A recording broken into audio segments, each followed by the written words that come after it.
So let's talk real quickly about a couple of strategies for how do we address implicit bias. There's three real strategies, right? It's acknowledging it, it's being aware of it, and it's taking action.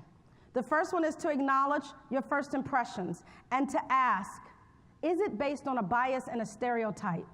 Is it a prejudgment or prejudice? Where is this coming from? Challenge your first impressions, because we make those based on what we've been taught, how we've been socialized and programmed.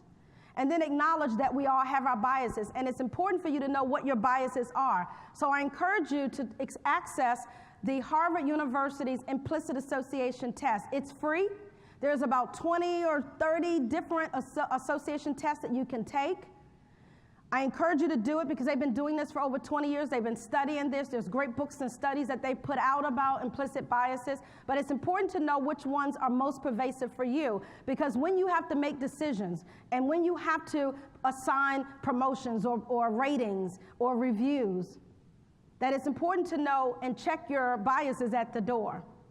And then we can also, number 3 is to ensure that all voices are heard. So we want to invite diversity of thought at the table. Who is it that we don't have here? What perspectives do we need to ensure we're making a great decision? Also, stop and think. This is the pause method. This is that metacognition process that we want to stop before we make quick snap decisions and judgments. And then we also want to use objective criteria related to our performance reviews. Not whether I like them, not whether or not they're my go-to person, not whether or not they think just like me.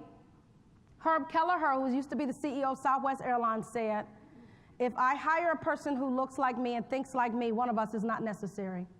So he always likes to hire what he doesn't have, thus the success of Southwest Airlines. Expand and expose yourself to difference. That means engaging and being intentional about being inclusive. Intentional about engaging with people who are not like you. And the last 2 is to create a sense of belonging. As a leader, it is your responsibility to create a team environment and a workplace culture where everyone feels like they're not only invited to the table, but that they have a voice at the table and that they're treated with value at the table. And then importantly is accountability, is that we've got to have systems in place, we've got to have policies in place, and we have to have not only policies but systems and institutional programs that allow and reinforce accountability. So these are just some recommended readings. Many of those today I pulled from Everyday Bias, Blind Spots, which is a book from several of the professors who talk about the fast brain and slow brain, and then Daniel Kahneman, who wrote the book on thinking fast and slow. Really good books, and I think all of you have heard of Malcolm Gladwell and his book on brain. I'm going to be out back if you have questions, if you want to talk a little bit more about inclusive leadership, if you want to talk about bias, I am certainly open, and I'll see you at my book signing table this afternoon. Thank you again. I appreciate your time.